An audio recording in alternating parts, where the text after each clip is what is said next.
Hello belles amours, je suis chaque fois obligée de faire les vidéos en plusieurs morceaux parce que je n'ai plus de place. Mais donc j'étais en train de vous dire que pour moi il n'y avait pas besoin de se définir autrement que comme un homme ou une femme, parce que c'est simplement l'évolution de la société qui fait que nous devenons des hommes et des femmes beaucoup plus équilibrés entre notre yin et notre yang, et que donc, bah oui, on ne se reconnaît pas dans ce que la norme enfin, la société avait fait comme définition de l'homme et de la femme. Et donc là, c'était pour tout ce qui était identité de genre, mais c'est valable aussi pour tout ce qui est tout autre type de différence finalement, et notamment les neuroatypies, parce que ça aussi, et j'en fais partie, donc je comprends aussi, parce que j'ai eu ce besoin aussi de me définir, puisque je ne me reconnaissais pas dans la norme, que je ne me sentais pas reconnue par le système, que je ne me sentais pas adaptée au système. Et donc oui, je me reconnais comme hypersensible, comme haut potentiel, comme multipotentiel, comme TSA, donc avec un syndrome autistique, peut-être bien TDA. Enfin bref, je me reconnais dans plein d'atypies, mais finalement j'ai eu besoin de mettre des noms dessus parce que ça m'aidait moi à mieux me comprendre et à me reconnaître moi-même. Mais c'est ça le plus important, c'est se reconnaître soi, c'est reconnaître ses différences, c'est se dire, bah oui, j'ai ces différences-là, je ne suis pas comme la majorité des gens dont on a fait une norme et auquel le système est adapté. Et donc effectivement, ben, on a plus de difficultés à s'adapter au système. Et, euh,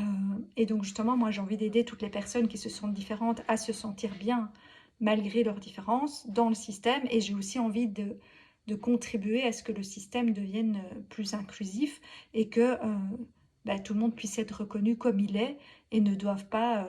répondre à je ne sais quelle norme que la société avait décidé que c'était comme ça qu'il fallait être, et que tout ce qui ne rentrait pas là-dedans était anormal ou voilà, oui, anormal, handicapé, enfin voilà, suivant la différence, euh,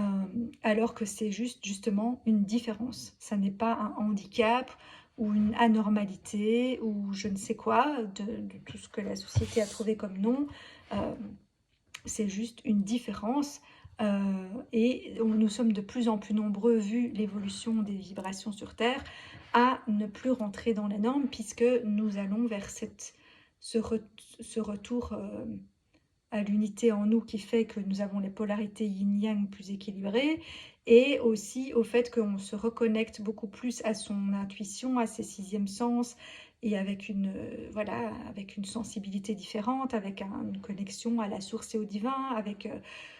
plein de choses de spécificité qui finalement, voilà, parce que tout d'un coup, hop, la plupart enfin plein d'enfants, mais bon, moi je me sens déjà comme ça dans ma génération, mais du coup justement c'était pas très reconnu à l'époque, il n'y avait pas de nom pour définir ça. Maintenant, ben, il y a plein de noms justement, que ce soit pour les identités de genre ou pour les neuroatypies ou pour plein de choses, parce que comme il y a de plus en plus de gens au fur et à mesure des générations qui sont différents, ben, on est obligé de leur trouver un nom. Mais finalement, alors quelque part on se remet dans une...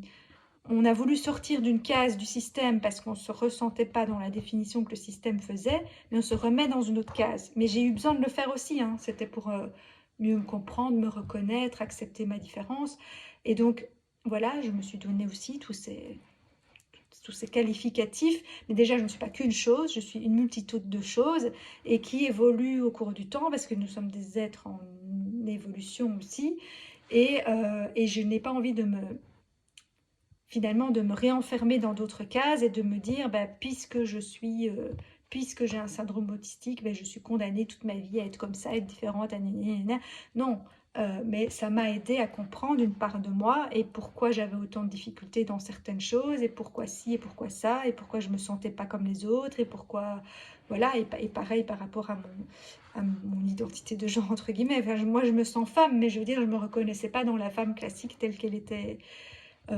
décrite. Et du coup, j'ai fait beaucoup de yang, mais je ne me sentais pas non plus incluse chez les hommes, même si du coup j'ai fait très pote avec les hommes et que je me comportais comme un homme pour un...